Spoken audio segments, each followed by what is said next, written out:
നമസ്കാരം. മലയാളി വാർത്തയിലേക്ക് സ്വാഗതം. ഉണ്ണികൃഷ്ണൻ പോറ്റി ശക്തമായിട്ടുള്ള മറുപടി അല്ലെങ്കിൽ താക്കീത് നൽകിക്കൊണ്ടാണ് ഇന്ന് പോലീസ് വാഹനത്തിലേക്ക് കയറിയത്. എന്നെ ഒറ്റുകൊടുത്തവനെ എല്ലാവരെയും ഞാൻ കുടുക്കിയിരിക്കും എന്നുള്ള താക്കീത്. ശബരിമല സ്വർണ്ണപ്പാളി വിവാദവുമായി ബന്ധപ്പെട്ട് ഉണ്ണികൃഷ്ണൻ പോറ്റി നടത്തിയിട്ടുള്ള ആ ഒരു പ്രതികരണം പലരിലേക്കും വിരൽ ചൂണ്ടുന്നുണ്ട്. തുടക്കം മുതൽ തന്നെ ഇയാളെ കൊണ്ട് ഒറ്റയ്ക്ക് സാധിക്കാത്ത ഒന്ന് തന്നെയാണ് ഈ ഒരു വലിയ സ്വർണ്ണക്കൊള്ള എന്ന കാര്യം വ്യക്തമായിരുന്നു. ആ സ്വർണ്ണക്കൊള്ളയ്ക്ക് പിന്നിൽ ഉണ്ണികൃഷ്ണൻ പോറ്റിയെ മുൻനിർത്തിക്കൊണ്ട് പിന്നിൽ കളിച്ചത് ഒരുപാട് പേരാണ് എന്ന് ഇപ്പോൾ ഉണ്ണികൃഷ്ണൻ പോറ്റിയുടെ വായിൽ നിന്ന് പുറത്തു വന്നിരിക്കുകയാണ്. തനിക്ക് പിന്നിൽ ഒരുപാട് പേർ പ്രവർത്തിച്ചിട്ടുണ്ട്, തന്നെ സഹായിച്ചിട്ടുണ്ട്. ആ സഹായിച്ചവരെയൊക്കെ താൻ പാരിതോഷികം നൽകി സമാധാനപ്പെടുത്തിയിട്ടുണ്ട്, സന്തോഷപ്പെടുത്തിയിട്ടുണ്ട് എന്ന് ഉണ്ണികൃഷ്ണൻ പോറ്റി അന്വേഷണ സംഘത്തോട് പറയുകയാണ്. അങ്ങനെ ഒരു വെളിപ്പെടുത്തലിലൂടെ നിരവധി ആളുകൾ അവരുടെ ചീട്ട് കീറാൻ പോകുന്നു എന്ന് തന്നെ പറയേണ്ടി വരും. എന്തായാലും അത്തരത്തിൽ ഒരു വശത്ത് അവിടെ നിൽക്കുമ്പോഴും മറുവശത്ത് ഈ ഒരു വിഷയത്തിൽ തൻ്റെ പേര് മാത്രം പുറത്തു വന്ന് തന്നെ മാത്രം ഇത്തരത്തിൽ വേട്ടയാടപ്പെട്ട സാഹചര്യം ഉണ്ടാക്കിയിട്ടുണ്ട് എങ്കിൽ അതിന് പിന്നിൽ പ്രവർത്തിച്ച ആരാണോ അയാളെയും ഞാൻ കുടുക്കിയിരിക്കും, അല്ലെങ്കിൽ അയാൾക്ക് നല്ലൊരു പണി ഞാൻ വച്ചിട്ടുണ്ട് എന്നുള്ളൊരു ഭീഷണി മുഴക്കിക്കൊണ്ടാണ് ഇന്ന് ഉണ്ണികൃഷ്ണൻ പോറ്റി രംഗത്തെത്തിയത്. നോക്കണം, ഏറ്റവും വലിയ വിശ്വാസ സമൂഹം എത്തുന്ന ശബരിമലയിൽ ഉണ്ടാകുന്ന ആ ഒരു വലിയ കൊള്ള, ആ ഒരു കൊള്ളയ്ക്ക് പിന്നിൽ ഉണ്ണികൃഷ്ണൻ പോറ്റി എന്ന് പറയുമ്പോൾ അതൊരു വിശ്വാസം, അയാളിലുള്ള വിശ്വാസവും ആ ഒരു ക്ഷേത്രത്തിൽ നൽകുന്ന സുരക്ഷിതത്വം, സംരക്ഷണം, അതിലൊക്കെയുള്ള വിശ്വാസം നഷ്ടപ്പെടുത്തിക്കൊണ്ടാണ് വലിയൊരു കൊള്ള നടന്നിരിക്കുന്നത്. ഇപ്പോഴും അയാൾക്ക് ആ ഒരു കൊള്ളയിൽ ഒരു കുറ്റബോധവുമില്ല. തന്നെ ആരാണോ ഒറ്റിക്കൊടുത്തത് അയാളോടുള്ള പക മാത്രമേ ഉള്ളൂ എന്നതാണ് ഇന്ന് അയാൾ മാധ്യമങ്ങളിലൂടെ മീഡിയയുടെ ഒക്കെ മുന്നിലൂടെ നടന്നു പോകുമ്പോൾ വ്യക്തമായിരിക്കുന്നത്. എന്തായാലും ശബരിമല സ്വർണ്ണക്കൊള്ള വിവാദത്തിൽ അന്വേഷണ സംഘം എത്രയും പെട്ടെന്ന് കണ്ടെത്തിയിട്ടുള്ള തെളിവുകൾ, അതൊക്കെ മറ്റൊരു നിർണായക വഴിത്തിരിവിലേക്ക് എത്തുന്ന മണിക്കൂറുകളായിരുന്നു കഴിഞ്ഞ മണിക്കൂറുകൾ. ഉണ്ണികൃഷ്ണൻ പോറ്റി ഈ വിഷയവുമായി ബന്ധപ്പെട്ട അന്വേഷണ സംഘത്തോട് നിരവധി വിവരങ്ങൾ പുറത്തുവിട്ടു എന്ന് തന്നെയാണ് വിലയിരുത്തപ്പെടുന്നത്. എന്തായാലും ഉണ്ണികൃഷ്ണൻ പോറ്റിയെ അന്വേഷണ സംഘത്തിന്റെ കസ്റ്റഡിയിൽ വിട്ടിരിക്കുകയാണ്. ഈ മാസം 30 വരെ ഇയാളെ കസ്റ്റഡി കാലാവധിയുണ്ട്. ആ ഒരു 30-ാം തീയതിക്കുള്ളിൽ ഇയാൾ എല്ലാവരുടെയും ആ ഭീമന്മാരുടെ പേരുകൾ പുറത്തുവിടും എന്ന് തന്നെയാണ് സൂചന.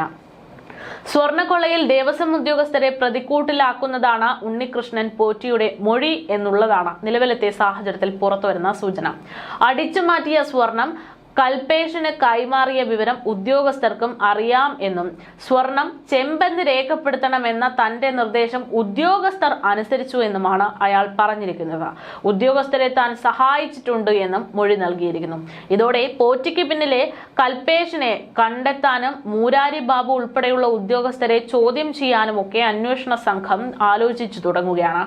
ഒരു രാത്രി മുഴുവൻ നീണ്ട ചോദ്യം ചെയ്യലിലാണ് സ്വർണ്ണക്കൊള്ള ഉണ്ണികൃഷ്ണൻ പോറ്റി സമ്മതിച്ചു എന്നതാണ്. എന്തായാലും കട്ടത് താൻ ഒറ്റയ്ക്കല്ല, ദേവസ്വം ഉദ്യോഗസ്ഥർക്കും ഇതിൽ പങ്കുണ്ട് എന്നുള്ള മൊഴി പോറ്റി നൽകി കഴിഞ്ഞു. കട്ടിളപ്പാളി സ്വർണം പൂശി നൽകാൻ സ്പോൺസർ വേഷത്തിലെത്തിയതായിരുന്നു തട്ടിപ്പിന്റെ തുടക്കം എന്നും അദ്ദേഹം ചൂണ്ടിക്കാട്ടുന്നുണ്ട്. അന്ന് സ്വർണം അടിച്ചു മാറ്റണമെന്ന ലക്ഷ്യം തനിക്കില്ലായിരുന്നു. പകരം കട്ടിള ഉപയോഗിച്ച് പണപ്പിരിവ് നടത്തി ലാഭം കൊയ്യാമെന്ന് മാത്രമായിരുന്നു താൻ കരുതിയതെന്നും, പക്ഷേ 3 ലക്ഷത്തോളം രൂപ തനിക്ക് അവിടെ നഷ്ടം വന്നതുകൊണ്ട് ഇക്കാര്യം മൂരാരി ബാബു അടക്കം ശബരിമലയിലെ ഉന്നത ഉദ്യോഗസ്ഥരെ അറിയിക്കേണ്ടി വന്നു. അതിൽ നിന്നാണ് ദ്വാരപാലക ശില്പപാളി സ്വർണം പൂശാനുള്ള ആശയം തങ്ങളിൽ ഉദിക്കുന്നത്. പാളികളിൽ സ്വർണം എന്നത് ഒഴിവാക്കി ചെമ്പെന്ന് രേഖപ്പെടുത്തണമെന്ന് തന്റെ നിർദ്ദേശം ഇതോടുകൂടെ ഉദ്യോഗസ്ഥരടക്കം അംഗീകരിക്കുകയായിരുന്നു.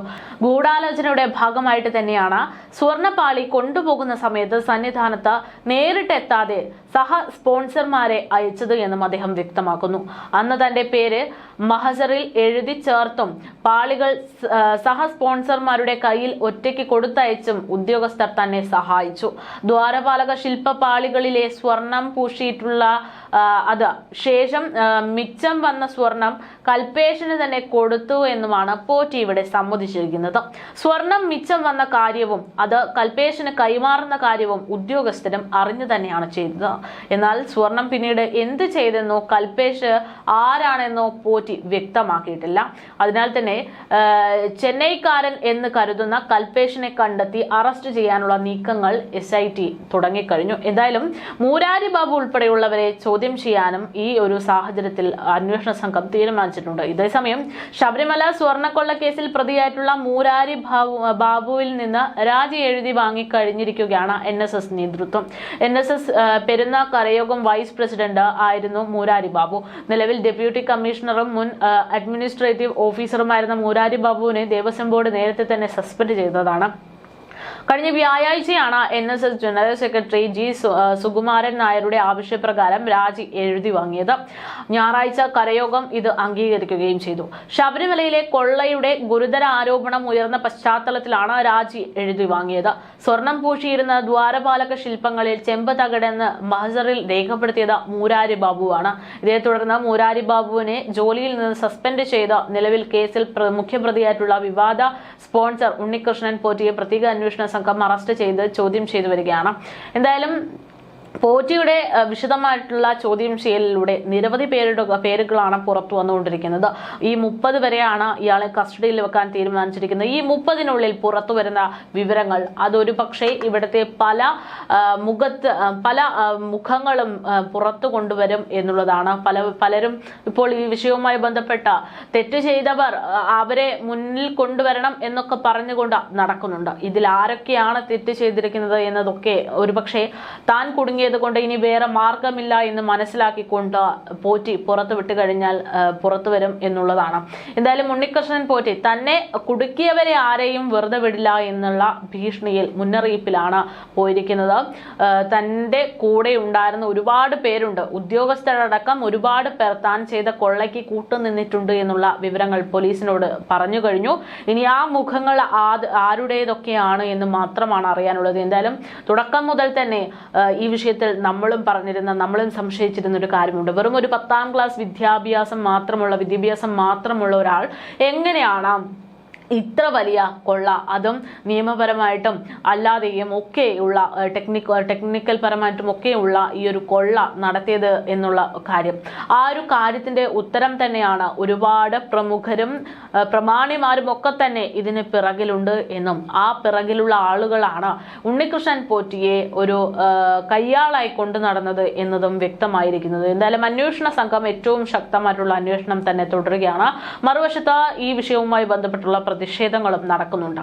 ഈ പ്രതിഷേധം എന്ന് പറയുമ്പോൾ വളരെ അതിശക്തമായിട്ടുള്ള ഒരു പ്രതിഷേധമാണ്. നമുക്കറിയാം, ശബരിമലയിൽ സ്ത്രീ പ്രവേശനവുമായി ബന്ധപ്പെട്ട് കേരളത്തിന്റെ സമാധാനം ഒന്നടങ്കം നഷ്ടപ്പെട്ട സാഹചര്യമായിരുന്നു. അത്തരമൊരു സാഹചര്യത്തിലേക്ക് എത്തുന്ന രീതിയിലാണ് ഇപ്പോൾ സ്വർണ്ണപ്പാളി വിവാദത്തിൽ ഉണ്ടാകുന്ന പ്രതിഷേധം. കഴിഞ്ഞ ദിവസമൊക്കെ ഈ വിഷയവുമായി ബന്ധപ്പെട്ട കോൺഗ്രസും BJPയും ഒക്കെ ഒരേപോലെ തന്നെയുള്ള പ്രതിഷേധവുമായിട്ടാണ് സെക്രട്ടേറിയറ്റിന് മുന്നിലേക്ക് എത്തിയത്. ഈ സമയത്ത് പിണറായി പോലീസ് തങ്ങളെ തൊട്ടുകഴിഞ്ഞാൽ തങ്ങൾ അതിക്രമിച്ച് മുന്നോട്ട് തന്നെ പോകുമെന്നും തങ്ങൾ ഇവിടെ എത്തിയിരിക്കുന്നത് നീതി തേടിയാണ് എന്നൊക്കെ പറഞ്ഞുകൊണ്ടുള്ള ഒരുപാട് സമര സീനുകളൊക്കെ നമ്മൾ കണ്ടതാണ്. അവരൊക്കെ പറയുന്ന ഒരൊറ്റ കാര്യമേ ഉള്ളൂ, ഈ 9.5 വർഷം കേരളം ഭരിച്ച മുഖ്യമന്ത്രി പിണറായി വിജയൻ എന്താണ് കരുത്തിയിരിക്കുന്നത്?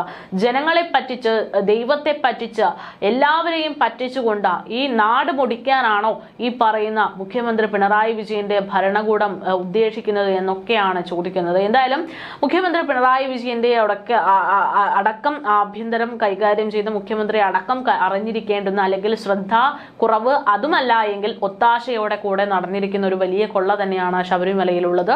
അതിന്റെ കൂടുതൽ വിവരങ്ങളാണ് വൈകാതെ തന്നെ പുറത്തുവിടുമെന്നുള്ള മുന്നറിയിപ്പ് ഉണ്ണികൃഷ്ണൻ പോറ്റി നൽകിയിട്ടുള്ളതും.